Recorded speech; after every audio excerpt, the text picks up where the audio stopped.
Madame, Monsieur, vous écoutez Radio Sénégal, il est 13 heures à Dakar, les titres du journal. La guerre des nerfs se poursuit à Thiès malgré 4 grévistes de la faim évacués à l'hôpital. Le mouvement des maîtres d'éducation physique ne faiblit pas. Ils demandent leur recrutement dans la fonction publique. L'argent, le nerf de la guerre dans l'administration fiscale, des travailleurs des impôts et domaines menacent de lancer une grève générale pour obtenir une répartition plus équitable du fonds commun. C'est une importante gratification distribuée aux salariés de ce service. Et puis un parc automobile tout neuf pour Fatick. La région va bénéficier de 300 gros porteurs et de minibus dans le cadre du renouvellement des transports. Pour une issue pacifique de la crise post-électorale en Gambie et de préférence sans intervention militaire, c'est le souhait de nombreux Sénégalais, en particulier de la Casamance frontalière à ce pays. Nous entendrons à ce sujet l'ancien gouverneur Salihou Sambou. À suivre les nouvelles internationales, la page des sports et puis notre invité, l'ancien ambassadeur Moustapha Cissé, qui salue la fermeté du Sénégal à l'ONU face au dossier palestinien. Il dit que le Sénégal n'a pas à craindre des représailles israéliennes. Et puis naturellement, on termine par la revue de la presse. Madame, Monsieur, merci et bienvenue à ce journal que vous présente Khali Amadou Nafal. Merci à Amadou Ndiaye à la technique.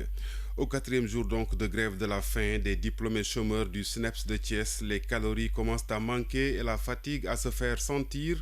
Ce matin, 4 maîtres d'éducation physique et sportive ont été évacués à l'hôpital et des autorités font le balai pour leur demander d'arrêter le mouvement. Réponse comme un couperet, recrutement ou rien à Thiès Radioum. 4e jour de grève des sortants du SNEPS. Déjà 4 évacuations dans les structures de santé de la commune. La grève de faim entamée depuis lundi commence à faire ses effets sur la santé, mais n'empêche, ces grévistes persistent hors de service ou rien. Modou Diédiou, porte-parole des grévistes. Nous allons continuer jusqu'au bout parce que ce que nous voulons entendre, c'est comme on l'a bien écrit ici, grève illimitée, hors de service ou rien. C'est-à-dire, il faut colonner nos ordres de service. Certaines autorités de la région commencent à faire le balai pour persuader ces grévistes d'arrêter la diète, mais rien n'y fait. Ils campent sur leur position. Ils demandent même au ministre de l'Éducation d'arrêter le recrutement des chargés de cours dans le secondaire. Modou Diédiou. La députée Hélène, qui était de passage, qui nous a demandé de surseoir à la grève.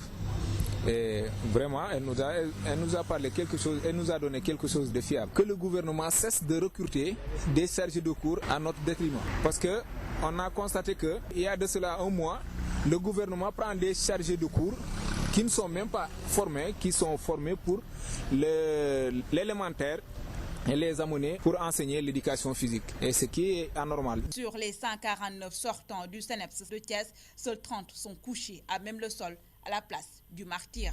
Khadioum Thiès, Radio Sénégal.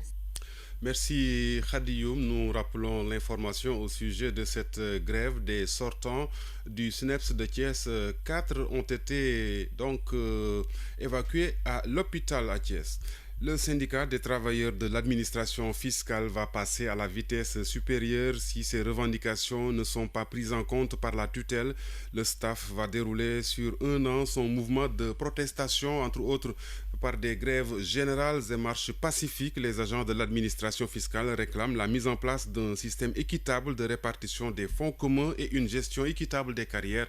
Les explications de Khadifal Koulibaly. C'est à son corps défendant que le syndicat des travailleurs de l'administration fiscale dit avoir déposé un préavis de grève. Ce préavis, nous ne l'avons pas déposé de gaieté de cœur. Le secrétaire général du staff, Alsan Ba. On l'a déposé suite à l'entêtement de la hiérarchie, tout simplement, d'appliquer une décision de justice qui met fin à un système de clivage des agents. Et nous demandons que cette décision soit appliquée et que soit mise en place un système équitable. En plus de ça, il y a une gestion désastreuse des compétences et des carrières qui se passe au niveau de la DGID, qui fait accepter une conférence. Les agents, les fonctionnaires et agents qui ne sont pas fiscalistes de profession sont à la limite de cité. C'est pas bon ça pour une administration de développement. Toutefois, le staff n'exclut rien pour obtenir ce qu'il veut. Ce qui est prévu, c'est l'utilisation des outils conventionnels du syndicalisme pour aboutir à des résultats, pour la satisfaction de nos revendications. Donc on envisage une campagne d'information d'abord des Sénégalais, violation flagrante du droit qui se passe ici au niveau de la Direction générale des impôts et des domaines, de sitting, de marche et in fine, si rien ne bouge, on va carrément vers un arrêt du travail. Ça, c'est clair. Mais nous, on espère que les gens seront raisonnables et qu'on n'en arrivera pas là parce qu'on n'a pas déposé le préavis de gaieté de cœur. Avec ce préavis, couvrons la période du 23 décembre 2016 au 31 décembre 2017. Le staff est en ordre de bataille. Merci Khadifal Koulibaly. Et à la suite de cette interview, vous avez joint au téléphone la Direction générale des impôts et domaines qui dit avoir pris acte du préavis de grève du staff. Toutefois, elle n'a aucun commentaire à faire selon son chef du bureau de communication. Bonne nouvelle pour les transporteurs de Fatick, la région va bénéficier de 300 véhicules dans le cadre du programme de renouvellement du parc des gros porteurs. Déjà, les 7 minibus destinés à la commune de Fatick seront mis en circulation dès ce mois de janvier. L'annonce est du directeur des transports routiers à l'occasion d'une rencontre de sensibilisation sur la sécurité routière et les réformes du sous-secteur. Cheikh Omar Gueye au micro de Mamadou Lamine Biaye. Pour le programme de renouvellement, globalement, l'État est en train de faire beaucoup d'efforts dans tous les segments du transport. Pour les gros porteurs, globalement, effectivement, il y a un programme qui a démarré avec la coopérative nationale des transporteurs. L'État aussi, parallèlement, est en train d'accompagner d'autres acteurs dans ce programme-là. N'oublions pas que ce programme avec la coopérative, c'est une initiative privée que l'État a supportée avec une garantie souveraine. Maintenant, rien n'empêche d'autres acteurs, effectivement, de s'organiser et de solliciter l'appui de l'État dans ce sens-là. Et c'est dans cette même optique que le président effectivement a promis aux transporteurs de Fatick un programme social de renouvellement de gros porteurs. Et ça, on va travailler dessus pour mettre en œuvre cette vision ou bien en tout cas ces vœux du président de la République. Ce sera 300 véhicules. Pour les minibus courant mois de janvier, les 7 minibus destinés au réseau urbain de Fatick vont commencer leur exploitation pour le bénéfice de ces populations. Et à quand le démarrage des centres régionaux de contrôle technique? Les appels d'offres sont lancés depuis le mois de novembre. Là, nous sommes en pleine procédure de passation de marché et nous espérons du courant janvier attribuer et signer les contrats pour effectivement le démarrage de la construction et de mise en œuvre de ces centres-là dans les régions du Sénégal. Voilà, c'était Cheikh Omar Gaye, directeur des transports terrestres. Voilà un effet induit du grand bond en avant de l'agriculture sénégalaise. Le traitement aux produits phytosanitaires a certes boosté la production entre 2013 et 2014. Entre 2013-2014 et 2015-2016, celle-ci est passée de 741 000 tonnes de légumes à 953 000 tonnes. Une partie, 90 000 tonnes environ, a été exportée. Et pour préserver la santé publique, le gouvernement veut élaborer des normes nationales sur la qualité des produits agroalimentaires. Le texte a été discuté ce matin entre experts. On écoute Papa Sam Gueye, administrateur général de la fondation CRS Locutox, au micro de Maria Mamane. L'augmentation de la production agricole sur de vastes périmètres contribuera à coup sûr à la prolifération des différents ennemis des cultures, ce qui par ricochet va impliquer nécessairement une utilisation accrue d'intrants chimiques agricoles, voire de l'engrais et des produits phytosanitaires. Dès lors, il est indispensable, de notre point de vue, de mettre en place un système de surveillance et de contrôle de la qualité sanitaire des produits issus de l'agriculture. Le deuxième aspect est que la production agricole, voire horticole du Sénégal est en nette croissance, passant pour les légumes de 2013 à 2014 de 741 000 tonnes à 953 000 tonnes en 2015-2016 pour les légumes. Pour les fruits, ça passe de 253 000 tonnes à 253 000 tonnes 500 en 2015-2016. Pour les exportations de cette année en fruits et légumes, le Sénégal totalise un volume d'exportation de 90 353 tonnes. Donc on se rend compte bien que l'augmentation de la production agricole et surtout des productions horticoles requiert de notre part que nous mettions en place un système de surveillance et de contrôle de la qualité sanitaire de ces productions agricoles. Voilà, c'était Papa Sam Gueye, administrateur général de la Fondation CRS, ce matin lors d'un atelier de partage sur les prochaines normes nationales sur la qualité des produits agroalimentaires.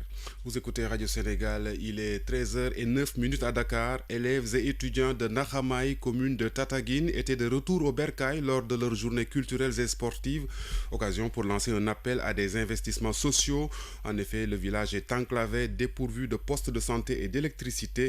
Sur place, Idrissa Ndiaye. Nakhamaï, ce village situé dans la commune de Tataguine, est malade de ses infrastructures socio-éducatives de base. Pas d'eau, pas d'électricité, pas d'ouvrage d'allègement pour les femmes. Ainsi, l'amicale des élèves et étudiants ressortissants de ce village très enclavé a profité de sa journée culturelle et sportive pour lancer cette invite au chef de l'État à Macky Sall. Ousmane Badning est le président sortant. Monsieur le Président, et de ces gens d'associations qui sont dans le monde rural. Il faut qu'il parle avec son entourage pour qu'il puisse consulter les dirigeants de ces associations pour un Sénégal émergent. Le parrain de cette journée va plus loin car selon lui, c'est pas seulement à Nakhamaï, mais c'est toute la commune de Tataguine qui n'arrive pas à prendre son envol. Ibrahim Ndiaye, cadre à la direction des mines et géologie. Rien ne va à Tataguine. Ça, c'est pas moi qui le dis, c'est les populations. Les populations, par rapport à l'eau, qui est vraiment un élément de base. Partout on réclame des robinets, partout on réclame des moulins à mille. Bon, l'éclairage public, n'en parlons pas. Moi-même, je suis victime de ça. J'ai même pas de l'éclairage public chez moi. Alors, donc, ouais, mon village c'est Ndiosmone. Donc, il y a une petite portion de croisement Ndiosmone. Donc, je suis entre les deux. Croisement Ndiosmone, Tataguine Sérère, mon village est oublié. A signaler que Nakhamaï, ce village dans le Bakobof, est estimé à plus de 600 âmes. Récemment, une association des villages jumelés est née pour aspirer à une émergence. De Fatick pour la RTS, Idrissa Ndiaye. Nouvel an, nouvel habillage, nouvelle grille d'infos. Dès ce mois de janvier, Radio Sénégal fait peau neuve et va plus loin dans l'information. Suivez la matinale de 7h à 8h30 avec 3 éditions de 30 minutes chacune. Le bulletin de 10h, désormais en Wolof. Le flash bilingue français-Wolof à 9h et 11h. Le bloc d'information de la mi-journée. C'est l'édition en Wolof à 12h. Le journal international à 12h30 et l'édition en français à partir de 13h. À 15h, 16h et 17h, suivez les brèves dialoguées en français et Wolof. Radio Sénégal, écoutez et vous nous en direz des nouvelles. Rendez-vous est donc pris à partir du 2 janvier. Le Sénégal tient son ventre à deux mains. La Gambie, enclavée au milieu de notre pays, doit sous peu accoucher d'un régime démocratique. C'est le scénario Adama Barrow. Il peut aussi en sortir un monstre. C'est le schéma d'une intervention militaire que beaucoup d'esprits pacifistes tentent d'exorciser. C'est la démarche de l'Alliance pour la paix en Casamance qui allie diplomatie et pratique mystique pour une issue heureuse de la crise post-électorale en Gambie.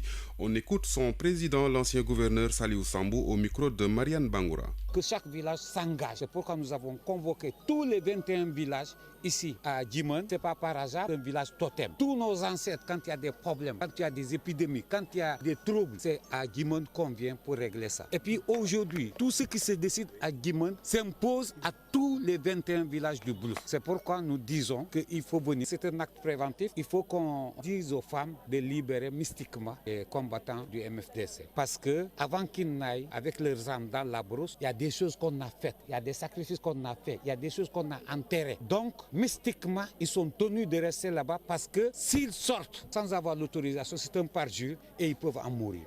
Nous avons demandé aux femmes, parce que c'est elles seules qui savent, ce qu'elles vont faire, c'est elles seules qui le savent. En Casamance, on est 50% catholiques, 50% musulmans, 100% animistes. Quand on a des problèmes, on retourne à nos racines, au propre comme au figuré. Le problème, c'est celui-là, parce que s'il y a une intervention militaire en Gambie, je ne dirais pas que c'est les Gambiens seuls qui vont mourir. Il y aura peut-être 50% de Gambiens, 50% de Sénégalais. Et peut-être 75% de Sénégalais et 15% de Gambiens. C'est pourquoi nous ne souhaitons pas qu'il y ait une intervention. Nous pensons que nous pouvons régler le problème de manière diplomatique et par nos ressources propres si on nous laisse le temps. C'est pourquoi les femmes disent que nous ne souhaitons pas une intervention militaire. Je dis quelqu'un de sensé qui est sénégalais. La Gambie est dans notre ventre. Si on bousille le ventre, nous allons vivre. Saliou Sambou s'exprimait à Djimande en Casamance lors de cérémonies pour le retour de la paix en Casamance. Les femmes du Blouf dans le Bignona demandent à Yaya Jammeh d'accepter la volonté du peuple et au MFDC de s'abstenir de toute ingérence sur la situation en Gambie. Le porte-parole ou la porte-parole de ces femmes du Blouf, Oumi Sagna, au micro de Mariama Bangoura. Quand la femme crie haut et fort, on voit toujours ceux qui reviennent avec ce cri. Et ce cri en chant, c'est des chants mystiques, c'est des chants qui disent non. Et les femmes disent encore, avec ce problème de la Gambie, nous appelons nos enfants qui sont dans le maquis de ne pas se mêler dans ce problème de la Gambie. Et nous demandons à notre frère Yaya Jammeh de céder. Ça, c'est l'avenir et la santé de la population. Yaya n'a qu'à céder parce que sinon, la Casamance et la Gambie, c'est des sœurs. Quand il y a toujours ces conflits, c'est la femme qui souffre, c'est l'enfant qui souffre. Et où sont nos enfants? Ils ne sont pas à côté de nous. C'est à cause de ces fléaux qui a été créé par la Casamance d'abord. C'est pour cela qu'on leur a dit, ça suffit largement de rester tranquille. C'est cet appel qu'on est en train de faire. C'est aujourd'hui ici à Djimande, ce village symbolique, ce village qui réunit le Blouf. C'est là où sont passés nos ancêtres, nos parents, nos anciens, et qui nous ont éduqués de la sorte. C'est pour cela qu'on est venu aujourd'hui à Djimande pour dire non à tout ce qui se passe en Casamance. Et les femmes qu'on tue, pourquoi? Pour quelle raison? À la recherche de quoi nous disons non? C'est un peu la Casamance en plein cœur du pays Wolof. Les 72 heures Diola du Baol battent leur plein depuis hier à Diourbel. Des panels, des expositions et d'autres activités culturelles à l'initiative de l'association des ressortissants de la Casamance établie dans la région de Diourbel. Et c'est une correspondance de Joseph Dione. Des sonorités Diola accompagnées de pas de danse bien cadencés au rythme indescriptible en plein cœur du Baol. De quoi s'en réjouir ce jeune, la trentaine bien sonnée, teint noir, en bon serrère, bien assis sur sa chaise. Ce que nous sommes en train de voir aujourd'hui, en tout cas, c'est un beau spectacle. J'allais dire que même ce sont des Diola qui sont à Baol maintenant à 100%. Et ils sont en train de nous ravigorer par leur culture.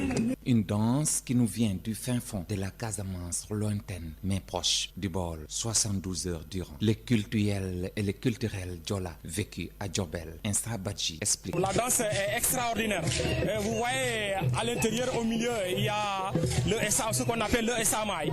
Le Essamay. Ça veut dire le Essamay, nous en Diola, le Essamay, c'est si vous allez expliquer en français, c'est la panthère. Donc le Essamay, nous en Diola, a son rôle dans la société Diola. Cette manifestation de l'association des Diola du Baol devenue annuelle avec comme objectif principal les brassages des ethnies et des peuples et l'inculturation des Diola de la région de Diourbel. D'où vous a parlé Joseph Dione pour Radio Sénégal. Le monde bouge et vous devez le savoir. C'est pourquoi Radio Sénégal vous tient informé des faits, gestes et paroles qui impactent la marche du monde. C'est géo, c'est politique et c'est international.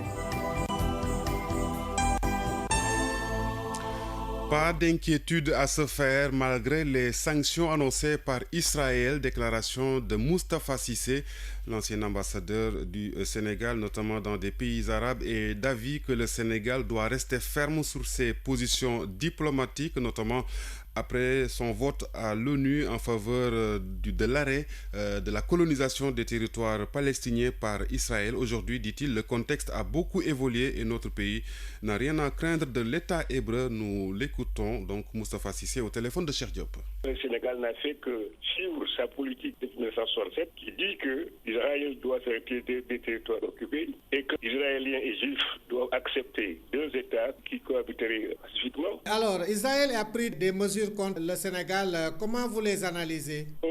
Mais parmi les Sénégalais, est-ce qu'il y a quelqu'un qui sent ce qu'Israël fait au Sénégal? D'accord, bon, Israël a menacé de rompre la relation entre le Sénégal et lui. Bon, mais quand il s'agit de menacer le Sénégal, de mettre fin à toute coopération, qu'est-ce que Israël a fait dans le territoire sénégalais qu'on puisse vraiment dire que il y a telle chose, il y a telle chose? Non, je crois que cela ne doit pas nous inquiéter. Dans les années 90, le président Abdou Diouf a été amené à rétablir les relations, mais sans nommer d'ambassadeur en Israël. Le président Abdou Diouf m'avait chargé d'une mission en tant que son conseiller social. Il m'avait dit d'abord de commencer par les ambassadeurs arabes à Dakar, leur dire que le Sénégal est obligé de reprendre ses relations avec Israël parce que l'administration américaine nous menait une guerre terrible. Parce que vous savez que les États-Unis, c'est les Juifs, comme on dit, et ils nous menaient la guerre au niveau des institutions financières internationales, à la Banque mondiale, au Fonds monétaire international. Mais est-ce que vous ne pensez pas qu'on peut revivre cette situation? Non, je ne pense pas.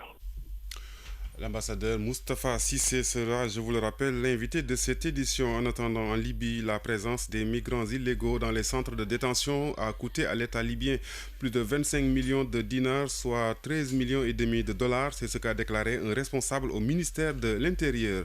En République démocratique du Congo, l'opposant Franck Django Chamba a été condamné à 5 ans de prison ferme par la Cour suprême de justice faisant office de cour de cassation. Le député et leader du mouvement lumumbiste progressiste était poursuivi pour arrestation et détention arbitraire de 3 militaires de la garde républicaine. Enfin, en Turquie, 9 personnes sont jugées à partir de ce jeudi devant une cour d'assises à Istanbul. Presque toutes risquent la perpétuité pour leur article ou pour leur soutien déclaré à un quotidien réputé favorable à la rébellion kurde.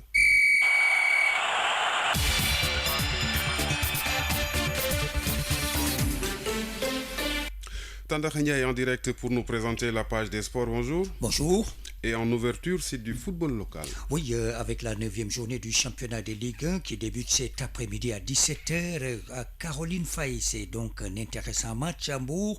Le stade qui reçoit l'équipe de Djambar de Sali. Pendant ce temps, à Demba Diop, l'équipe de Nyaritelli, 3e au classement, reçoit Tenguet FC.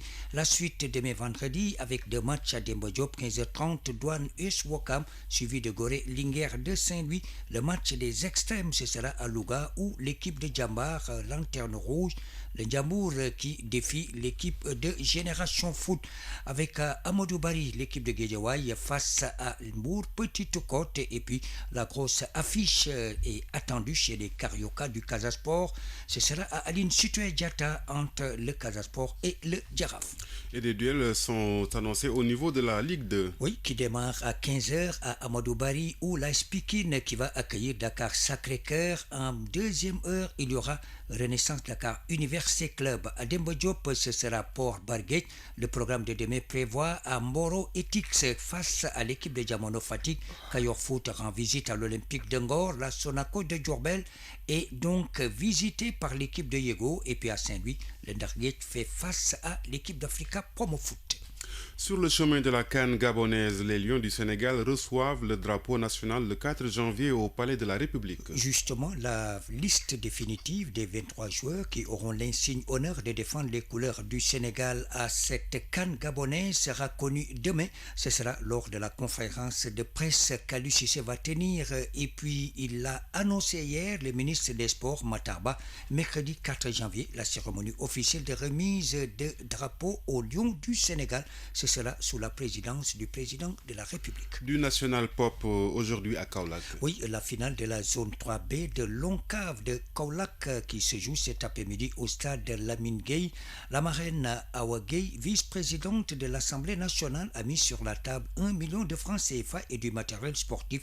Le président de la zone 3B de Kaolack, il s'agit bien sûr de Aliou Kouta que nous écoutons au micro de Eladji Anne Kaolack.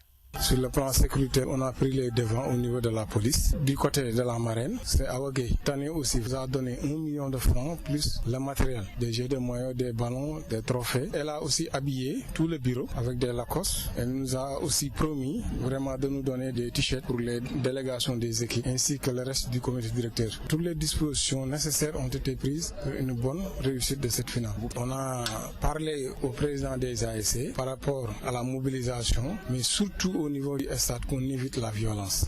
Voilà, l'apothéose à Kaolack nous dit Eladji Kane. Le mouvement Nawetan à Dakar se met à l'heure du numérique. Oui, le projet pilote a été lancé hier à Dakar. Le coût du projet, 30 millions de francs CFA. Les 4600 ASC et plus de 3000 licenciés seront connectés à travers le fonds de développement du service universel télécommunication. La RTP et donc l'ONCAV ont signé le partenariat au stade Léopold Sédar Senghor. C'était hier.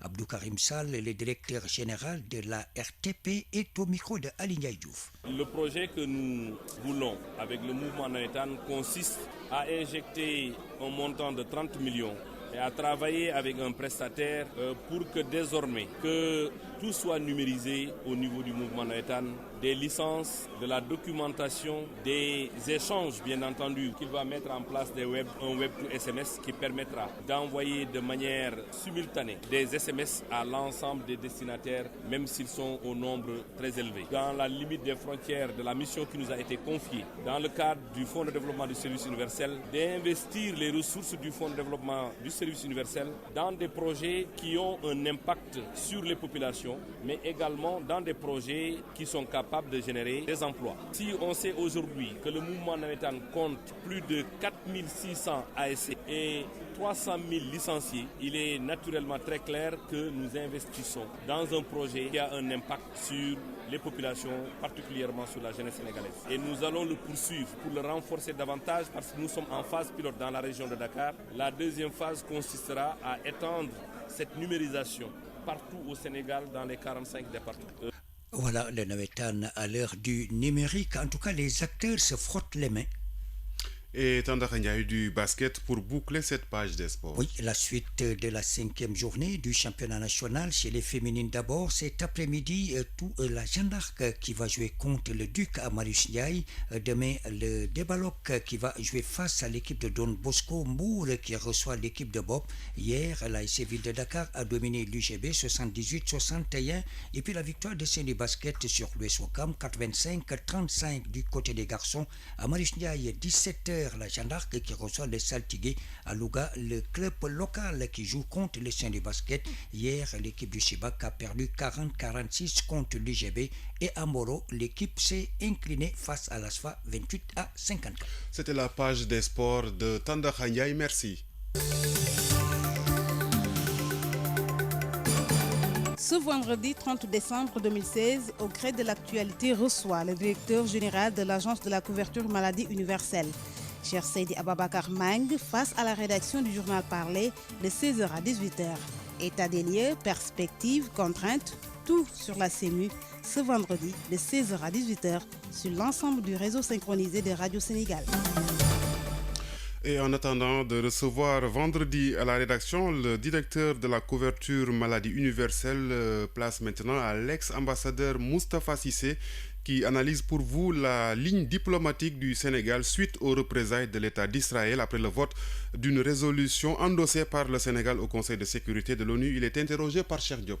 Son Excellence, vous avez suivi ces derniers jours les rapports entre Israël et le Sénégal qui se sont détériorés suite au vote au sein des Nations Unies d'une résolution sur l'occupation de certains territoires de la Palestine. Alors, quelle lecture vous en faites donc du comportement d'Israël vis-à-vis de notre pays? Merci. Je crois que le Sénégal... ce qu'il a fait là, c'est pas nouveau. Vous vous rappelez qu'à l'issue de la guerre de 1967, le Sénégal était membre du Conseil de sécurité. Le Conseil avait adopté la résolution 242 mettant fin à la guerre entre Israël et les pays arabes. Et la même résolution demande à Israël de se retirer des territoires arabes occupés pendant cette guerre de 67. Le Sénégal ne peut qu'adopter une telle résolution qui a été préparée par l'Égypte, mais c'est le Sénégal qui a pris la responsabilité de la présenter au Conseil de sécurité. Donc le Sénégal n'a fait que suivre sa politique de 1967 qui dit que Israël doit se retirer des territoires occupés et que Israéliens et Juifs doivent accepter deux États qui cohabiteraient pacifiquement. Et la communauté internationale avait décidé qu'il y ait deux États. Les Palestiniens reconnaissent l'État d'Israël au sein de frontières sud et reconnues par la communauté internationale et que l'Israël également cohabiterait pacifiquement avec les Arabes. Alors je crois que depuis lors, rien n'a changé. Je me rappelle quand j'étais ambassadeur en Égypte, ça a coïncidé avec la guerre de 1973, le président Senghor avait déclaré la rupture des relations entre Israël et le Sénégal. Et il avait ajouté que ces relations ne seront reprises que lorsque l'État juif reconnaîtra les droits du peuple palestinien à l'autodétermination et à la création d'un État palestinien indépendant et souverain. Est-ce que le Sénégal s'attendait à une réaction aussi vive de l'État d'Israël? Écoutez, il faut attendre tout d'Israël parce que c'est un pays qui a toujours suivi une politique d'annexion des pays arabes. Alors, je crois que rien ne doit nous surprendre en ce qui concerne la politique d'annexion d'Israël. Et alors, Israël a pris des mesures contre le Sénégal. Comment vous les analysez? Mais parmi les Sénégal, est-ce qu'il y a quelqu'un qui sent ce qu'Israël fait au Sénégal? D'accord, bon, Israël a menacé de rompre la relation entre le Sénégal et lui. Bon, mais quand il s'agit de menacer le Sénégal, de mettre fin à toute coopération, qu'est-ce que Israël a fait dans le territoire sénégalais qu'on puisse vraiment dire que il y a telle chose, il y a telle chose? Non, je crois que cela ne doit pas nous inquiéter. Alors, hier, on a appris que le Sénégal s'apprêtait à avoir un ambassadeur non résident en Israël. C'est du nouveau dans la démarche de la diplomatie sénégalaise avec Israël. C'est du nouveau parce que, écoutez, je vous ai dit que le Sénégal avait rompu toutes les relations entre lui et le Sénégal. Ça a été annoncé par le président Senghor. Et le président Senghor avait mis des conditions pour le rétablissement de ces relations. Il avait dit que ces relations demeureront rompues aussi longtemps qu'Israël ne reconnaîtra pas les droits légitimes du peuple palestinien à l'autodétermination et à la création d'un État indépendant et souverain sur la terre arabe palestinienne. Mais dans les années 90, le président Abdou Diouf a été amené à rétablir les relations, mais sans nommer d'ambassadeur en Israël. Le président Abdou Diouf m'avait chargé d'une mission en tant que son conseiller social. Il m'avait dit d'abord de commencer par les ambassadeurs arabes à Dakar, leur dire que le Sénégal est obligé de reprendre ses relations avec Israël parce que l'administration américaine nous menait une guerre terrible parce que vous savez que les États-Unis, c'est les Juifs, comme on dit, et ils nous menaient la guerre au niveau des institutions financières internationales, à la Banque mondiale, au Fonds monétaire international. Mais est-ce que vous ne pensez pas qu'on peut revivre cette situation? Non, je ne pense pas. Non, comment? Le contexte a changé. Non, le contexte a beaucoup changé. Le Sénégal demeure sur sa position. Il y a eu beaucoup de déclarations de la part d'Israël et même du premier ministre Netanyahou. Mais ça ne nous fait pas peur. Ça ne nous inquiète même pas, je crois. Voilà, ambassadeur, merci.